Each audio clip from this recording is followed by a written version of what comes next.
Good morning, good afternoon, good evening for everyone joining us today. I'm so honored and privileged to be among a lot of experts from my region, from North Africa, and specifically from the Maghreb countries. As a Maghrebi woman, it's such an honor for me. So thank you so much for ASOR for convening us today.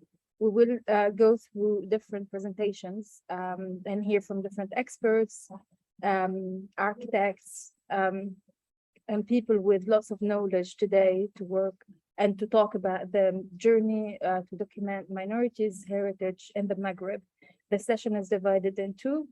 We'll go with the first side of the session, or the first part of it, and we will start with the first speaker coming all the way from our sister country, Libya. Mr. Talal Baryoun will talk about the role of the scouting movement in Libya in preserving the cultural heritage all the way from 2016 to 2022. Libya as a model and as an inspiration for us all, for the scout movement in North Africa and globally as well. So welcome, Mr. Talal. Thank you very much. I highly appreciated your interview and your presentation. I highly thank ASOR for great support to our project, and the Department of State as well. I will speak just briefly in Arabic, if I may, to speak more frequently, and also to be quick to save the time. في حقيقة الأمر يعني الحركة الكشفية في ليبيا كان لها دور كبير جدا في محافظة على الموروث الثقافي الليبي، لأن طبعا الحركة الكشفية في العالم منذ تأسيسها في سنة 1907 وتأسيسها في ليبيا في سنة 1954. وعلى فكرة بالمناسبة فقط هي أسست في تونس في سنة 1939 أعتقد، أو حتى قبلها أو حتى قبل ذلك.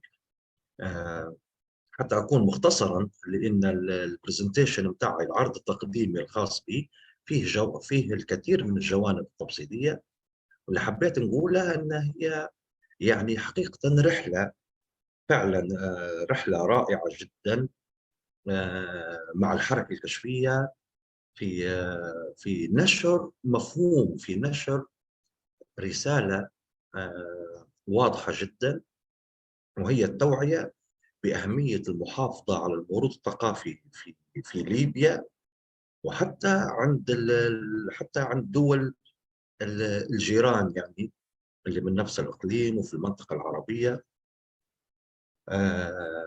لأن هذا الموروث الثقافي يعني ما نحن إلا حراس عليه فقط. المفروض نحن نحافظ عليه قدر الإمكان لنقله للأجيال القادمة، وهو بكل تأكيد هو ملك للإنسانية جمعاء، ملك الإنسانية جمعاء. المفروض يعني يتم المحافظة عليه قدر الإمكان، لأن هذا التراث حقيقة فيه الكثير من الهشاشة والكثير من الحساسية، وللأسف الشديد يعني بسهولة، بصراحة بسهولة ممكن يتم فقدانه وعدم تعويضه مرة أخرى. بكل تأكيد يعني زي ما قلت إن البرزنتيشن فيه الكثير من التفاصيل، بدون أن أطيل عليكم، أنا سعيد جدا ومرحب بكل الأسئلة. من فضلكم اسألوني كثيرا as much as you can، حتى نشعر أن عملنا خلال ال6 سنوات الماضية يعني كان له تأثير إيجابي، يعني وكان فيه كان فيه أثر، على الأقل أثر لمجتمعنا في ليبيا. وإحنا بنقول في خاتمة كلامي إن إحنا كانت عندنا ورشة عمل رائعة جدا جدا لنقل تجربة مشروع الحقيبة المتحفية للكشافة التونسية في شهر مايو الماضي. كانت في أودنا في الموقع الروماني، موقع الأثر الروماني في أودنا، وأيضا في غابة برج السدرية. وكانت ورشة، يعني كانت ورشة، يعني نقول بمختصر شديد كانت رائعة جدا جدا بمعنى الكلمة.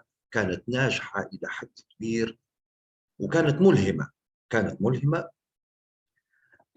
القائد سيف ما شاء الله نشوف فيها وحاضر معنا قائد سيف. السلام قائد عليكم. سيف كان هاي وعليكم everyone. السلام. صحيح. والقائد سيف كان أحد قادة هذه الورشة الرائعة جدا. فبدون أن نطيل ونأخذ أكثر وقت، أنا نرحب بأي أسئلة. شكرا لكم. شكرا جزيلا. Thank you so much. I'll continue to speak in English to host everybody, and please make sure that you go to the interpretation. It's the globe sign down there in the bar to make sure that you have the right language. So indeed, Mr. Talal, the work that you run in Libya is very inspiring and inspired us in Tunisia in the schools as well, to work together and collaborate. We'll come to this later with one of our speakers. But I wanted to open the floor to questions from the attendees. If there is any question, please make sure to ask in whatever language you want, Arabic or English. Yes, Mr. Ahmed.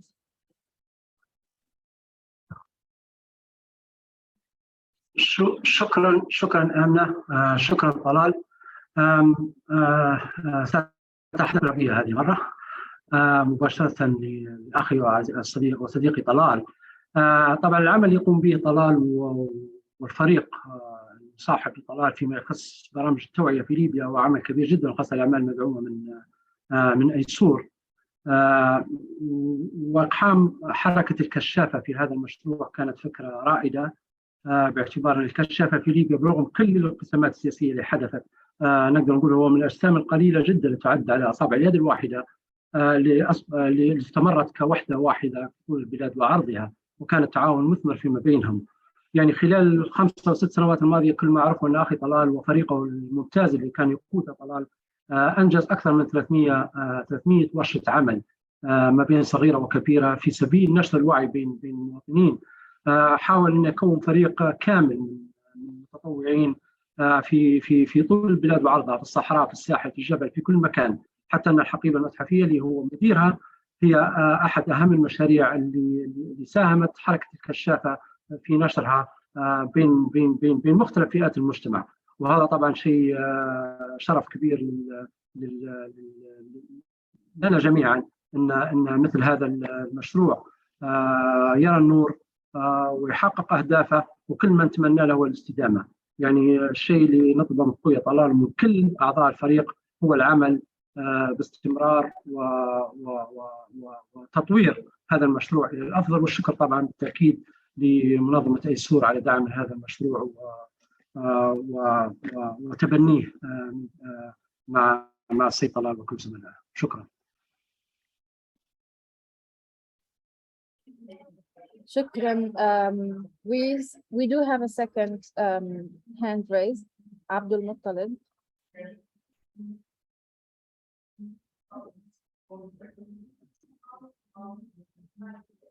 You're muted, Abdul Muttalib. نعم. السلام عليكم جميعا، مرحبا أينما كنتم جميعا. سعيد جدا بانضمام إليكم في هذه الجلسة. الحقيقة أحب أن أولا أشكر السيد طلال على ما قدمه فيما يتعلق بكل مجهودات حماية التراث، فيما يتعلق بفكرته و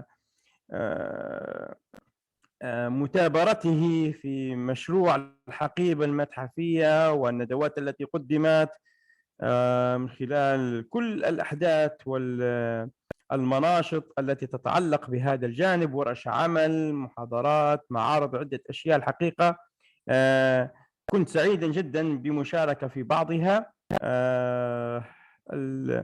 الجزء الذي الحقيقة قام به السيد طلال في السنوات الماضية كان يعني مجهود جبار جدا جدا، أشكره مجددا ونثني على يديه. ولدي له سؤال حقيقة، خلني نسمع منه ما هي مشاريعه المستقبلية فيما يتعلق في السنة القادمة، إن كان لديه بعض الأفكار فيما يتعلق ببعض المناشط أو كما عودنا بعض الورش. وشكرا، شكرا جزيلا لكم. شكرا.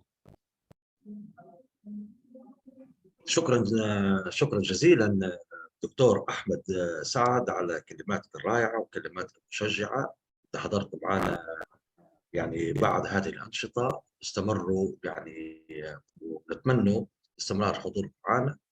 شكرا لك أستاذ عبد المطلب، أنت رافقتنا في العديد من الورشات وكنت ضمن المؤطرين أو كنت ضمن المحاضرين الأكاديميين اللي يعني اللي كنت معنا في ورشات كبرى نسموها، في مجموعة ورشات كبرى. بالنسبة للعمل يعني استدامة العمل هو هذا يعني أكبر تحدي نواجهه حقيقة. دائما الاستدامة هي تشكل تحدي كبير حقيقة، خلينا نقوله في المنطقة العربية عموما، لأن الاستدامة مرهونة بالدعم المالي حقيقة، حتى أكون صريح. وفي الجلسة الماضية الخاصة بالتراث الليبي، في ختام الجلسة تكلم السيد أذكر اسمه هنا روبرت. فعلا نحن دائما نشكو من قلة الدعم المالي خلال سنوات طويلة حقيقة، يجب أن نذكرها بكل وضوح وبكل صراحة. خلال سنوات طويلة تلقينا دعم في البداية من البعثة الأثرية الأمريكية العاملة في ليبيا، ثم بعد ذلك تبنتنا ASOR بالكامل. حقيقة عظيم الشكر إلى ASOR بالتحديد، وأيضا بدعم من المكتب الخارجي بالسفارة الأمريكية في طرابلس وبدعم وزارة الخارجية الأمريكية. ولكن فعلا السؤال إلى متى ستستمر يعني هذا الدعم؟ بكل تأكيد يعني استدامة مشروع، الإجابة على سؤالك أستاذ عبد المطلب، بكل تأكيد نحن مستمرين في هذا العمل الذي هو طريق بلا نهاية. بكل تأكيد كما يقول زميلنا ويليام راينولدز، والذي هو حاضر معنا هذه الجلسة أيضا، هو طريق يعني بلا نهاية without end. خلال السنوات الماضية تحصلنا أيضا حتى على دعم من البلديات، حصلنا على دعم ولو كان بسيط من الجامعات. ولكن ديمومة المشروع طبعا بكل تأكيد نحن مستمرون في هذا العمل، ونحن نشعر بفخر شديد جدا أن أصبحت لدينا الآن شراكة مع الكشافة التونسية بالذات. صراحة ناس رائعين جدا وناس عندهم قدرات خلاقة وقدرات إبداعية في العمل. وأيضا نتوقع أن تكون لدينا شراكات مستقبلية قريبة جدا مع الكشافة الجزائرية ومع جمعية الأطلس الكبير في المغرب، وبالإضافة إلى جمعيات تونسية أخرى.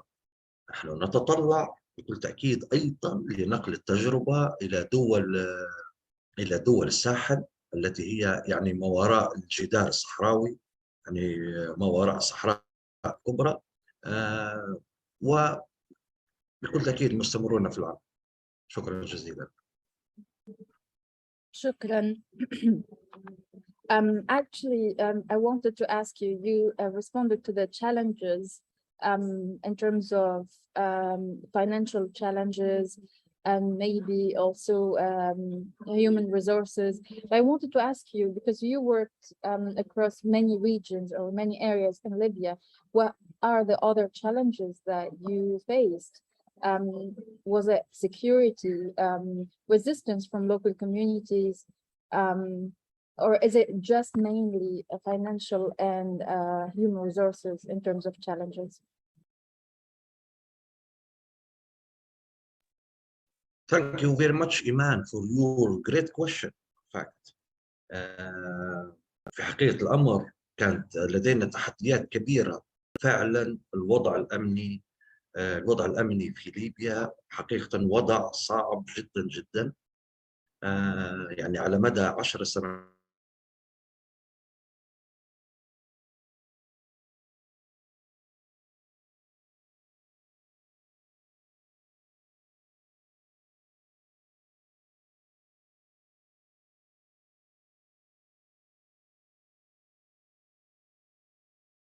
I think we lost you. I'm not sure, I can't hear anything.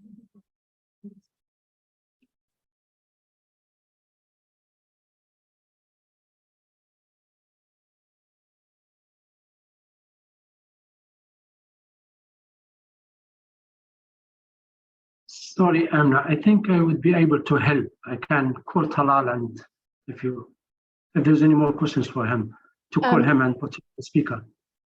No, that's fine. We can go to the next speaker, and if there's something to interact with him later on, maybe. Thank you so much, Talal. I see that you came back.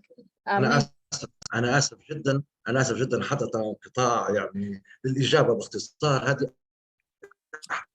التحديات الكبرى التي نواجهها في ليبيا في العمل: الانقطاعات المستمرة في الكهرباء، والانقطاعات المستمرة في الإنترنت، عدم انتظامها، والانفلات الأهلي، الانفلات الأمني.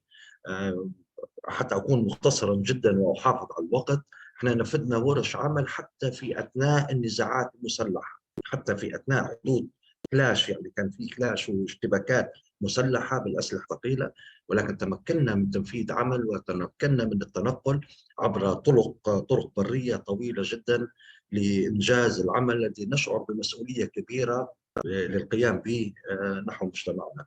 شكرا جزيلا لكم. Thank you so much, Talal. Indeed, an inspiring work that was done by you. And apologies for a little bit of noise around me.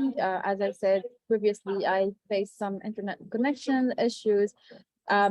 We're going right now to Julia and Nicholas from ASOR University.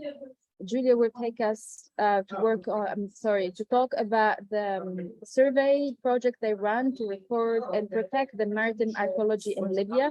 After you, Julia. Yes, hello everybody. I hope you can hear me okay. I'm very honored to be here today, and thank you for coming to this session. So I am part of the Cyrenaica Coastal Survey, which is a collaboration between the Department of Antiquities and the Maritime Endangered Archaeology Project, which I'm part of with support from Benghazi University. And I'm one of the co-directors of the project. Ahmed Emrash is also a co-director together with Fouad El Goumalti. And the project was born out of the many sort of threats and damages coastal sites face today in Libya. And this is a pilot project we started up, and our main aim was to record the damages and threats to sites.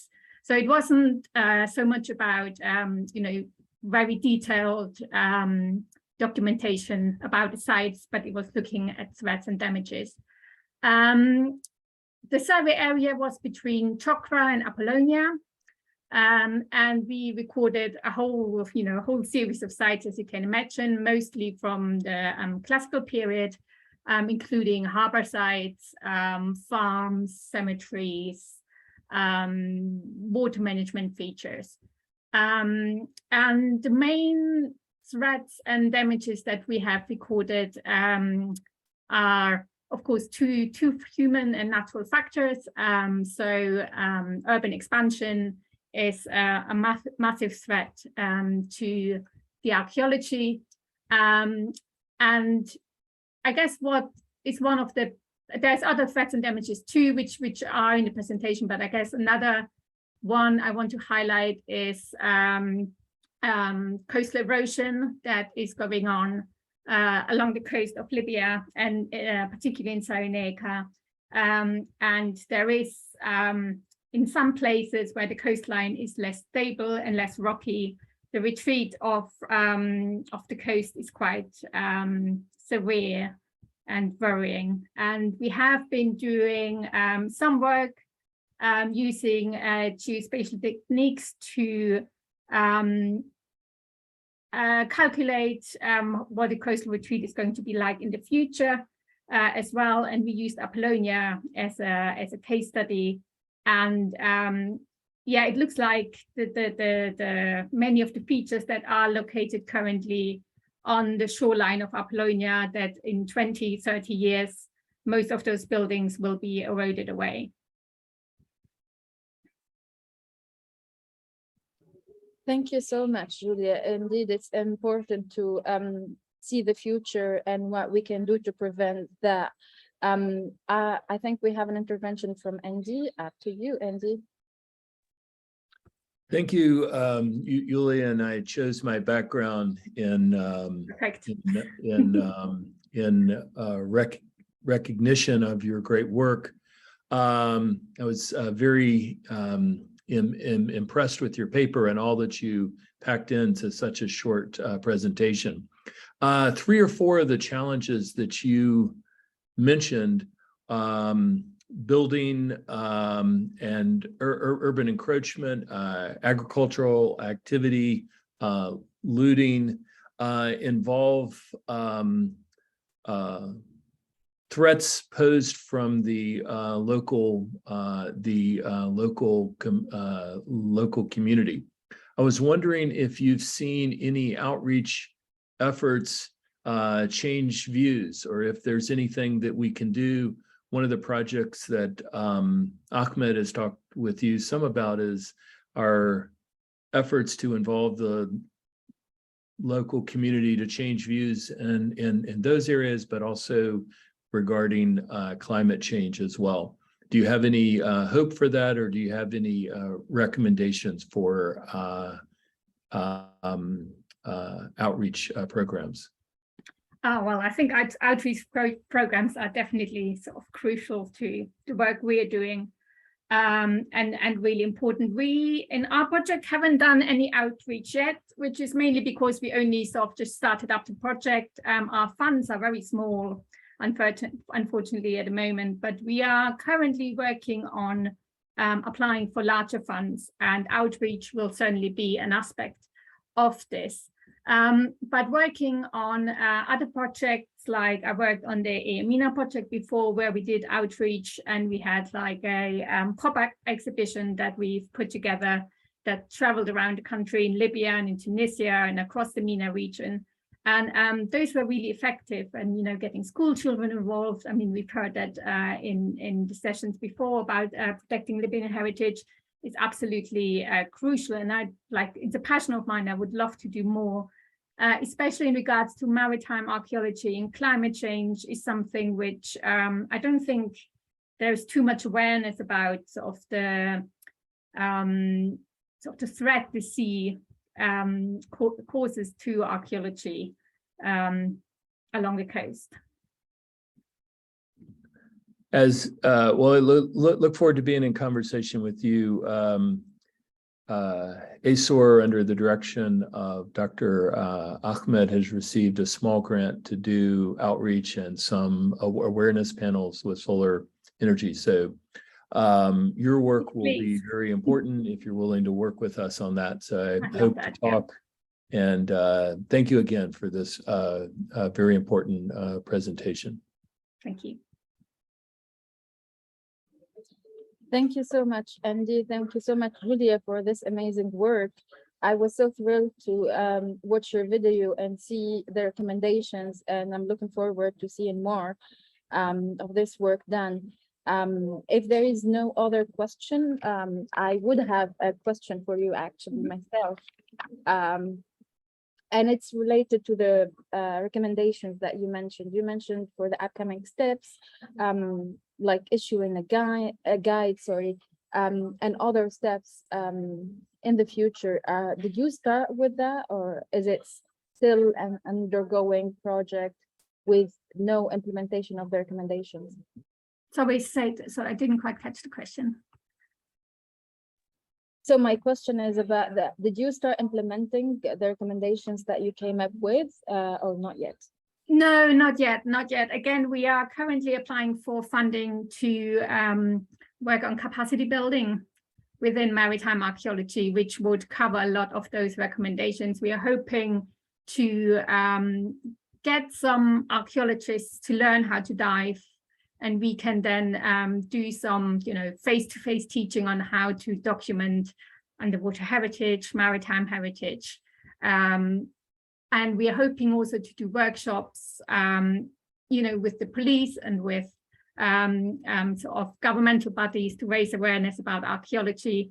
But it's always the tricky funding question, isn't it? Like that's always the tricky bit. So we are working in it, and we're really hoping that we can actually implement some of those recommendations rather than just writing them down. Indeed, it's always a problem of funding and sustaining the work. Yeah.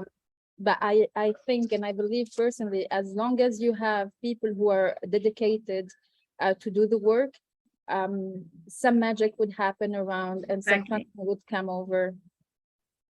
There is a hand raised by Ahmed, and I think that's going to be the last question or intervention for you, Julia, for now. Yeah. After you, Ahmed. Yeah, thank you. I'm happy to give my time for someone else, please. There's another hand raised. No? Yeah, so I just would like to mention that what Julia presented in this work, it is the second and third phases of the Cyrenaica coastal survey. The results of the first phase is published in Maritime Archaeological Journal a month or 2 months ago. So I just would like to emphasize that Julia is moving to the western coast of Libya very soon to run a similar survey to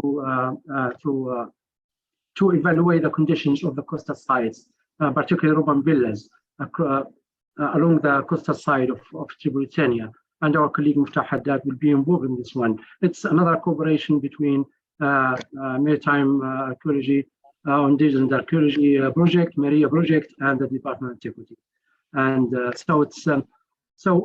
we covered the area between Apollonia to Tokra, which is about 100 kilometers, but we hope to cover the whole Cyrenaican coastal and the Libyan coastal strip in the near future. So it's only the beginning. So we have evaluated the condition of sites, and we would try to take some actions. As Nasser mentioned earlier, that we had done some protection measures in one of the sites. So we built like a perimeter wall around the site just to, and we put like a sign to tell people this is an important site from Roman time that located isolated in the coast of Cyrenaica. Thank you.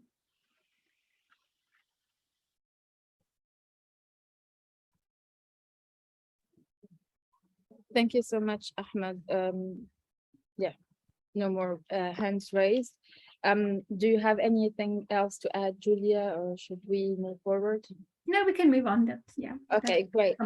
Thank you.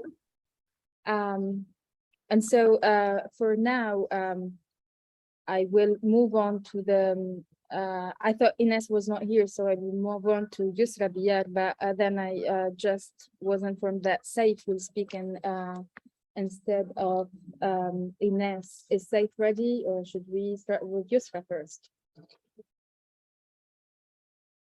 Hey. Hello, everyone.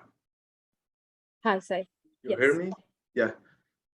Thank you so much. I'm so happy to be here with you guys, and a special thank for my friend Talal, because we do a very good and an attractive activity last time here in Tunis, and we are proud of this partnership between us. So thank you so much, Mr. Talal, and we will complete our duty.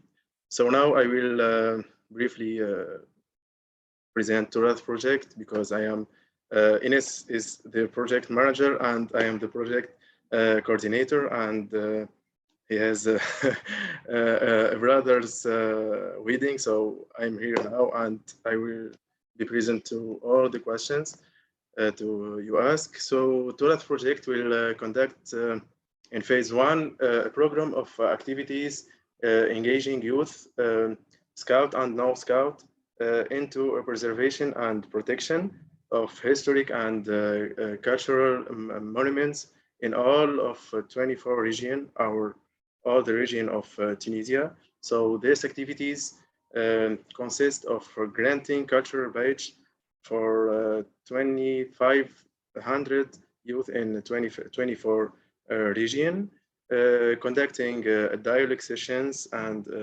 training sessions supervised by an expert, I don't know, for more than 100 youth, 140, I think. And right now we complete 120 of youth trained in all the region, and 6,000, our target is 6,000 students in 50 university.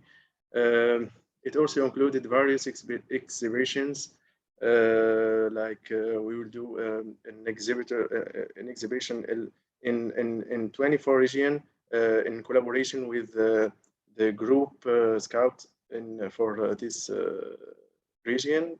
And right now we will start very soon, next week, I think, yes, 30 October, in Outik here in Tunis. So these activities and with this project, we will try to raise awareness among youth, scouts and non-scouts, and train 100 participants, I say, to become a responsible citizen, we hope, who would be able to preserve and protect Tunisia's most valued treasure. Like I don't know, we have too much places that sometimes youth they don't know it. So we will try to have this thing in our duty to engage them. We started with the Scout, with our young people, and then we will go to do activities with other with another maybe organization and people on Scout to have more more impact. So we organize excavation activities for Scout, because we have already an experience in excavation, and I don't know. I think that's all for me right now, and I'm ready to ask if you have questions or so. We will ask you questions. Do not worry about that. Yeah. I want to first of all thank you so much for presenting the Scout's work in Tunisia. And so we moved from Libya to Tunisia. It's really very important to know and to see actually the impact and the inspiration going from one group to the other, and the sense. I've never been a Scout myself, but a sense of belonging and serving that the Scouts have themselves. And I think I got this from my friends who are part of the community and part of your volunteers. I just wanted to kickstart a question with you and ask you about, and the work that you did is basically about bringing together a governmental institution like the EMP, helping with the excavation, and also bringing volunteers and children to that. How was that experience? Can you tell us a little bit of the richness of this experience? Okay. I don't know. I don't see anyone from ANP present here. No one from ANP. But I would like to thank them too much, because they help us really in especially in our first visit to those archaeological places and sites. So because especially after the revolution, some places we can't go there, and like Carthage or the places near to the capital. So the AMP help us too much to get and to do excavation. Not a very big activities, but a little bit to so they help us to go there and to do our activities. So they help us with the signing paper and some phones and emails who can help and make our work more easy. So they help us too much. And for our, as I thought, in our activities, we will try to attract non-scout people. But in the first phase, we started with our I don't know, with our people, or with our child, you know, because Scout, it's basically want to go there outdoors and see they go. For example, sometimes when we have a meeting or something in Sunday. In a school or something, they don't want this activity of Sunday, but they want the camps because they go outdoors and we see things, we see everything we want to say. So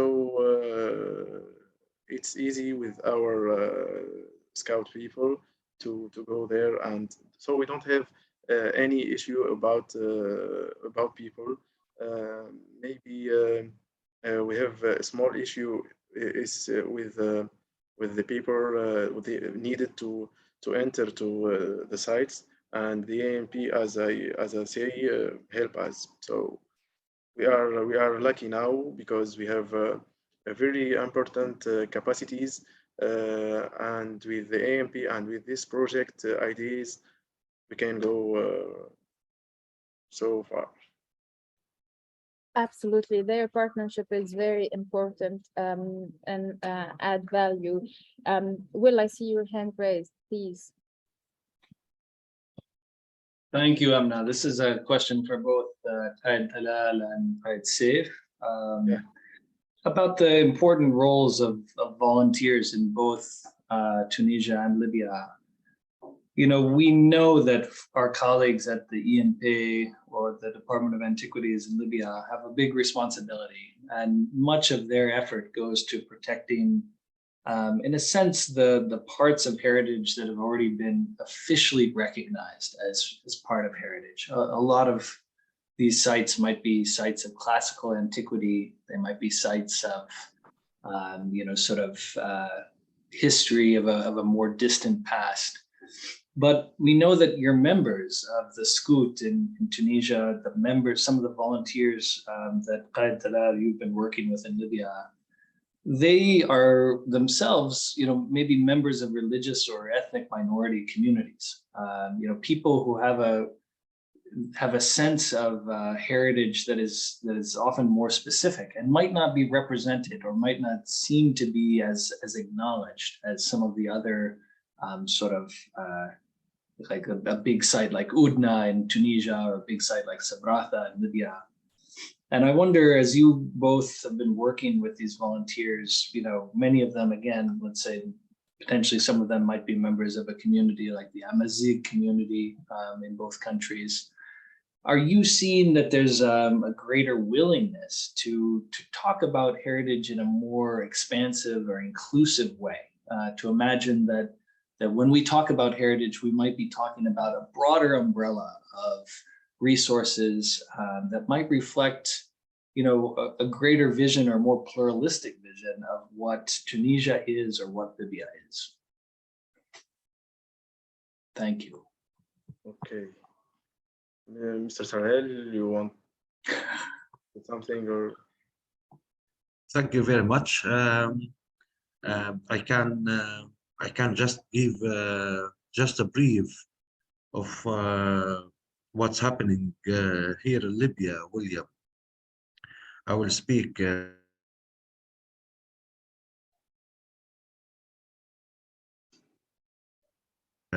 Arabic because it's more fluent. طبعا في ليبيا هناك مركز للثقافات المحلية في ليبيا، ويتبع لوزارة الثقافة، اسمه مركز الثقافات المحلية. وهناك يعني جمعية أخرى اسمها جمعية الثقافة الأمازيغية، ولكن طبعا من خلال التجربة طبعا بالإضافة للثقافات المحلية وهي متنوعة وغنية جدا في ليبيا، غير الثقافة العربية هناك التبو، هناك الطوارق، وهناك أمازيغ، وهناك الأمازيغ على طول منطقة جبل نفوسة والتي تحتوي على أكثر من 20 مدينة تقريبا. هناك غدامس. من خلال مشاركة المتطوعين معنا في برامج من الكشافة، أتحدث specifically يعني تحديدا حول الكشافة، بكل تأكيد هناك لديهم رغبة كبيرة جدا جدا، لديهم شغف كبير جدا بالفعل، ورغبة كبيرة للمشاركة معنا حول المحافظة على الموروث الثقافي في ليبيا بصفة عامة، ولكن أيضا للإجابة تحديدا على سؤالك يا ويليام، ولكن أيضا لديهم شغف كبير لإبراز ثقافاتهم المحلية أيضا والمحافظة عليها بكل الطرق. يعني فرق وأفواج الكشافة في هذه المناطق الأمازيغية أو هذه المدن الأمازيغية تعمل بشكل تطوعي بالكامل على صيانة حتى البلدات القديمة، أو إن صح التعبير المدن القديمة.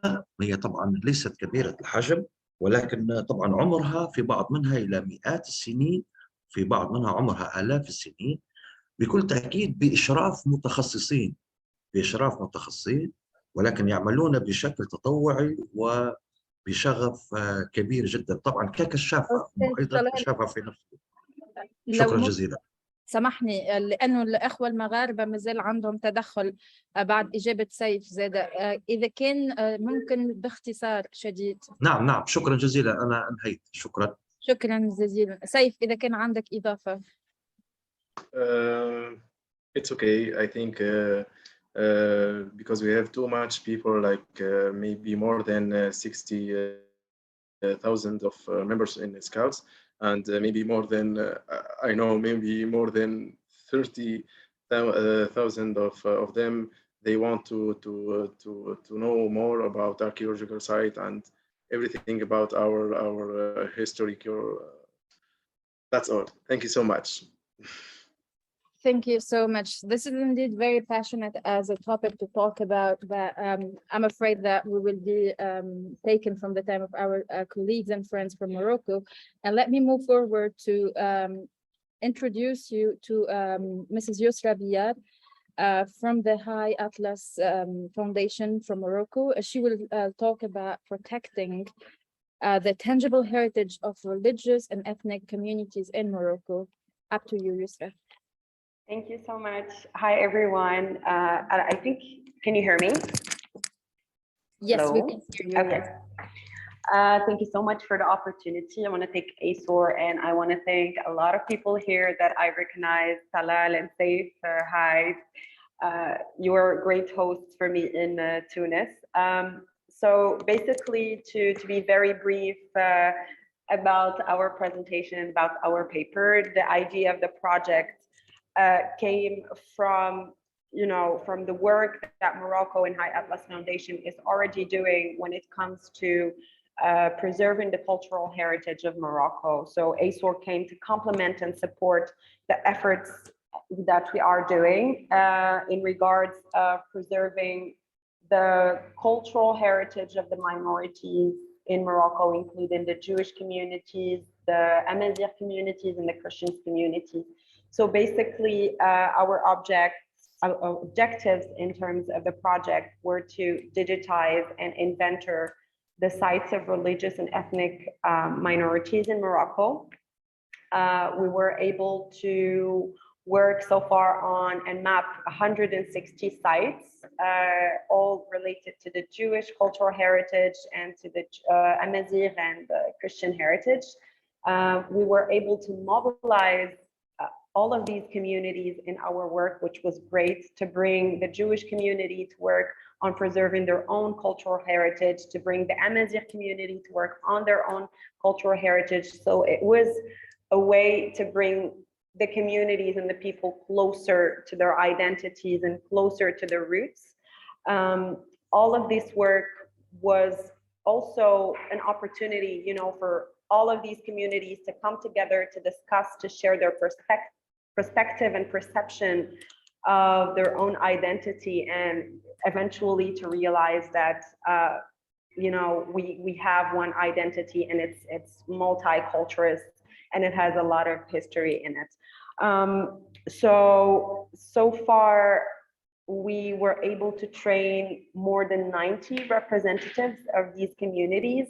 And it was great because, you know, they were volunteer. They wanted to work on doing their preservation, on exploring these sites. And some of them, for example, some of the Jewish communities really just, they found sites that they've never seen before. So they were either in ruin, or they were sites that they were from decades ago. So it was more of, you know, a very deep and intense experience. And at the same time, we provided a lot of technical training, thanks to the training that ASOR gave in regards of the Kobo toolbox, where we created forms that had all of these informations that we allowed us to gather a lot of data regarding the history of the sites, regarding the conditions of the sites and their locations.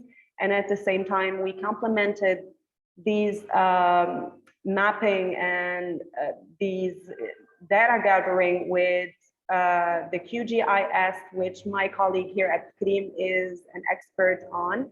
And we did trainings on photogrammetry that allows us to represent those sites in a 3D model, which is great. And it gives us an idea about what we want to do after mapping and after taking, you know, these sites in a 3D. So it gives us a perspective on also how to valorize this mapping that we are doing, and how to continue our work on, you know, cultural heritage preservation. Thank you. Thank you so much, Yusra. Very brief, how would they say, short and sweet. I followed your instruction. Thank you so much. I Thank really you. appreciate it. And this is very important to work on in Morocco, like in Tunisia and Libya. I have a question to kickstart with about the communities that you worked with. It's very diverse and rich, to touch with the Amazigh community, the Jewish people, and also to talk about the Christian community. Did you get the chance to group them, the three of them, in one activity or one meeting? How would that interaction happen if it took place?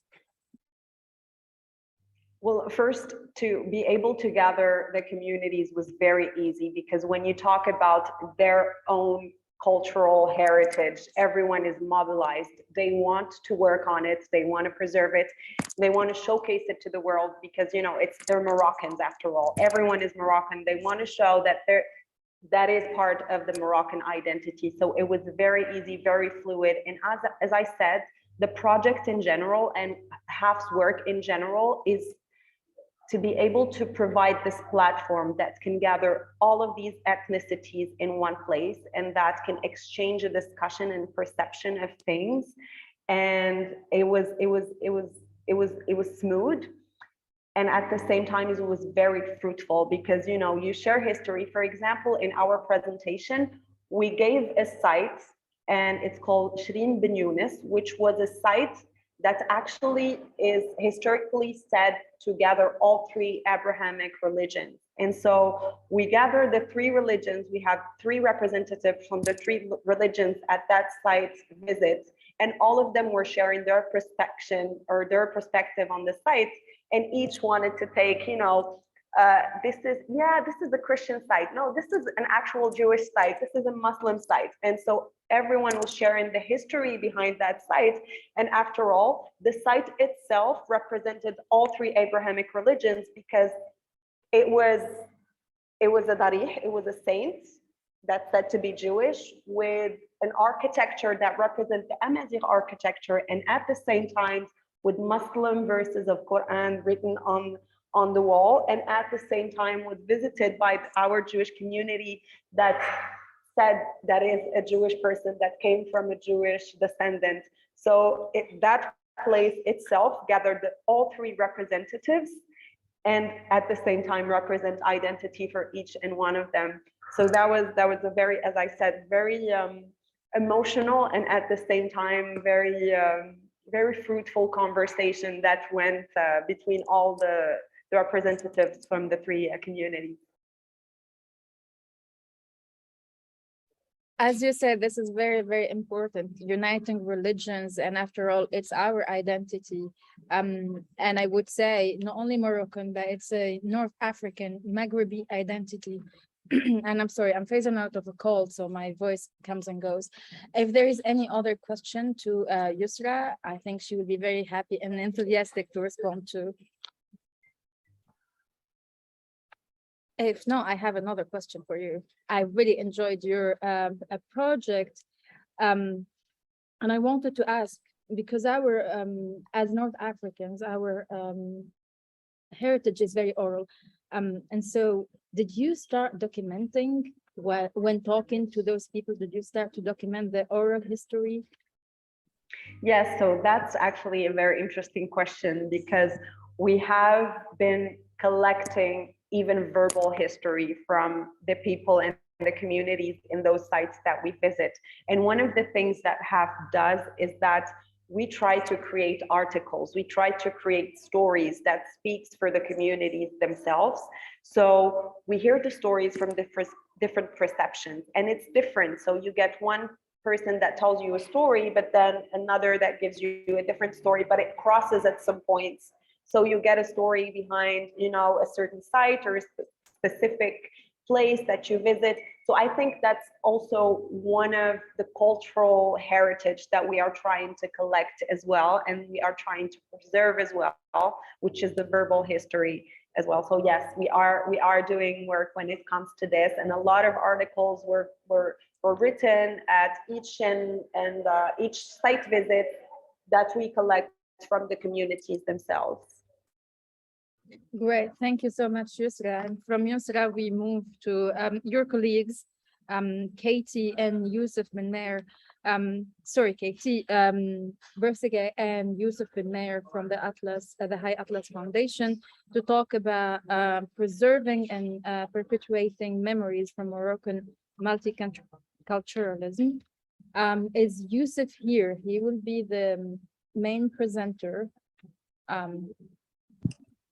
Okay. Hi, everyone. I think my video is disabled, but I'd love to show you where I am, which is... Yes. Can you try now? Okay, so I'm in the south of Morocco, close to Tantan, south of Gulmim, and we are here for cultural festivals, but it relates to a larger point, which I want to just quickly emphasize. All of the cultural activities of the High Atlas Foundation are part of community dialogues. In fact, we're a development organization. And so those dialogues are also what lead to the identification of projects in human development. But what we've done was that we integrated and created and integrated methodologies of identity exploration, personal discovery, but done collectively.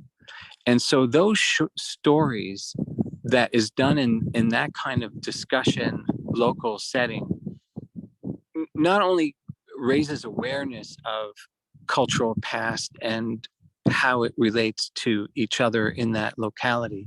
But it also creates the basis for planning activities for the future. And so cultural initiatives create a basis for a sustainable future. But as it may relate to education and agriculture and health and employability and livelihood and the environment. So here, we just got through visiting further south, a 2,000 hectare area. So we're brought together here for a cultural festival, but conversations then lead to what is important for the future. As we discovered our past together, what actions can we take to enhance our lives going forward? And so here, there is not, in the south of Morocco, there are nurseries, tree nurseries by the government, but there isn't a community nursery. And that's what they want. And on that 2,000 hectares, they want to have a nursery and then be able to transplant from that nursery onto their land and be able to have those trees serve the southern provinces of the country. The closest nursery, the most southern nursery in Morocco is Agadir, which is an incredible thing. So I you know, when we in the conversations I heard, but which by the way, my heart goes to all the partners who spoke. You're going through, your achievements are incredible, your challenges are incredible. And it really touched me listening to you. But when it was spoken about sustainability, that is our cultural preservation approach to sustainability, that it needs to lead to livelihood. And in this case, that nursery and the monitoring of those trees can translate into carbon offset credits, which can be monetized and reinvested in the region, including in the form of cultural preservation. So that is, and the mapping with ASOR, which is so key to this, we've been able to have the training that Yusuf described because those community members are from the community dialogues. And so mapping then becomes community owned and scalable and expansive. We anticipate, you know, we're grateful for the 160 sites we've been able to include in the map, but because of the approach to training, overlaying them with community dialogues towards sustainable development discussions, we're at 90 people trained, but we anticipate a lot more going forward.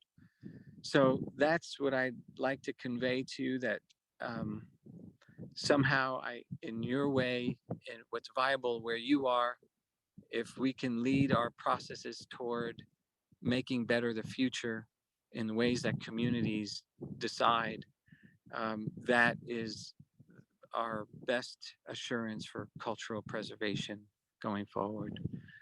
So thank you, everyone. Thank you so much, Yusuf. And it's indeed very important. It's good to put a name on the face, indeed. It's very important to talk about the oral and heritage when it comes from the people in their own natural areas, absolutely. If there is any question for Yusuf or Katie, please feel free. We have been granted 5 minutes to add to our session, so feel free to bombard them with a couple of questions. If not, I can actually start and ask you a question, because I went through your presentation, both of you, and it was so moving to see that you included actually in your trainings and activities, you included children. So can you tell us, how did this interaction, how did it go? What was the parents' reaction to including their kids in something like that? Sometimes we face resistance from like certain conservative communities who do not want to be open to different cultures, even if it's part of the same country. Sometimes there is this type of resistance. How was it from your experience? You know, there are two thoughts that come to mind, and that's such an important question. Number one is, for all activities, there must be authorization from the provincial authorities. And so we have someone full-time at the High Atlas Foundation, and they are writing and faxing letters to ensure that all of our activities are integral to provincial plans, that there are no surprises, and that government and all the related agencies are aware and supportive of what we're doing. So that's absolutely key. And after 20 years of the High Atlas Foundation doing that, you develop a lot of trust. Of course, the community approach generates incredible trust. But when the government is never surprised by your activities over time, that's really key. And I know I'm talking with people who are in entirely different situations. But in Morocco, we're grateful for that kind of administrative protocol, which is very much straightforward. But I want to underscore what Yusra said earlier. Morocco wants identity dialogue based on the diversity of the country, the faith diversity, the ethnic diversity. We are fulfilling Morocco's multicultural vision. We're not seeking to change policy or attempting to be or working to be more inclusive, of course, but not. The laws generate the inclusion. We're trying to fulfill Moroccan law and policy. And that's a total privilege to work in that kind of setting where we don't have to convince families, communities, public agencies of the importance of including the Christian Moroccan past and the Jewish Moroccan past and all the history that occurred in this land and how everyone was involved in different ways at different times. We are simply trying to help them fulfill their goal that they've already set in this regard. And that's why, I always feel like Morocco is the story. Morocco has created the conditions for these kinds of things to flourish, including community movements based on not just cultural preservation, but social change. And that's just an enormous opportunity to have national scale in these very essential areas of life.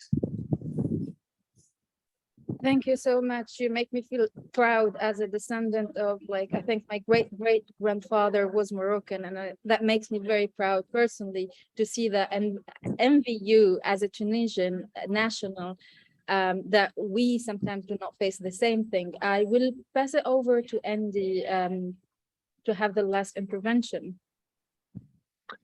Thank you all. This is a question for Yusra, Abdul Karim, Yusuf, and Katie, whoever would like to respond. I'm amazed that just 60 days ago, there were 12 or 15 people trained, and Yusuf, you now said 90 people trained. What has been the stimulus for having so many? We've seen this in other areas. Once the communities start to get excited about the program, they share. But if you can just say, why have you seen so much interest in the last 30 days or so? I'll say something really quick, and then maybe Abdul Karim.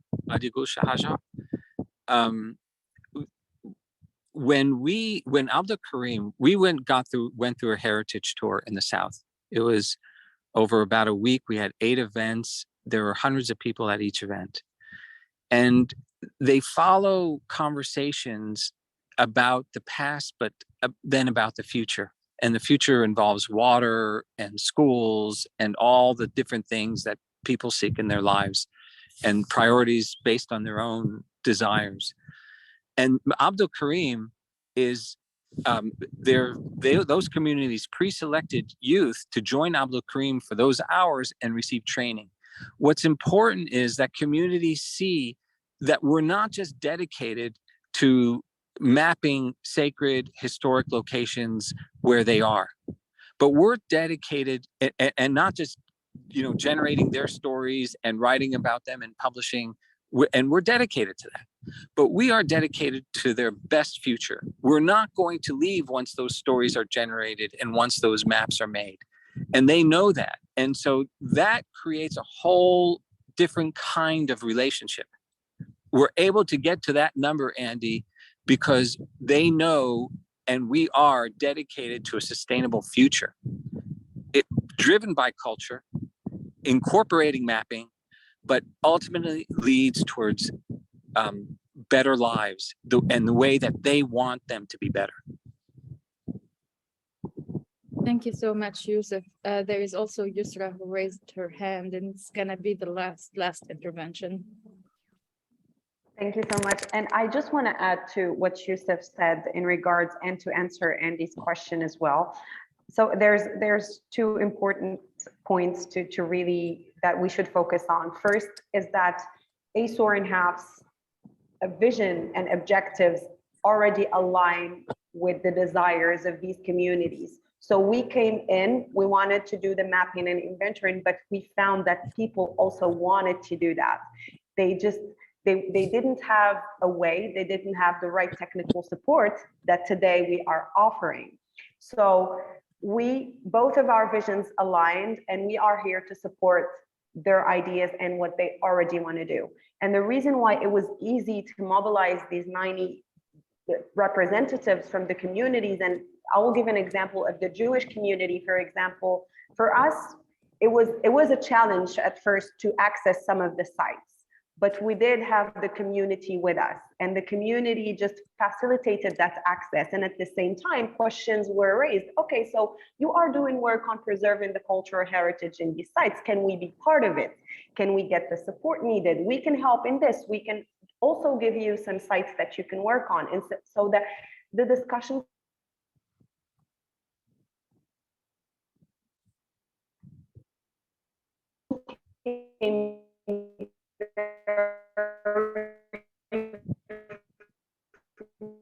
vision are aligned.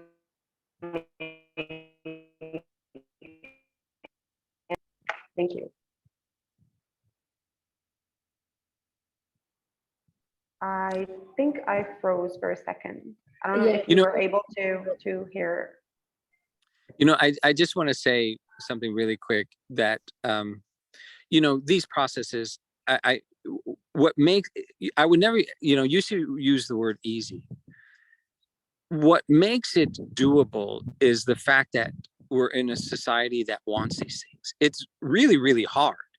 Community dialogues and mapping and training, everyone knows this is deeply requiring work, but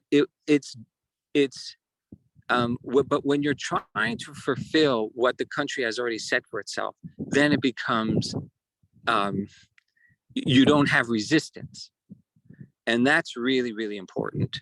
And so where you are in the countries where that's represented on this call, that level of energy where you do have resistance, that takes a whole new level of requiring and, of effort that, which is why my heart goes out to you, because it's hard enough without that kind of policy resistance or cultural resistance.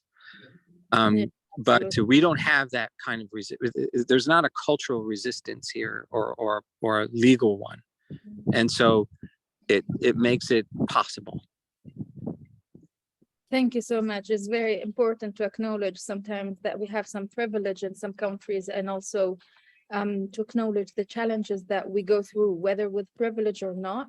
This room might close. Make sure that you come back for the 7:30 Tunis time, 2:30 Eastern time for the next part of the session. We still have a lot to say. Tunisia is coming back proudly with lots of presentations in the next session. And so see you later.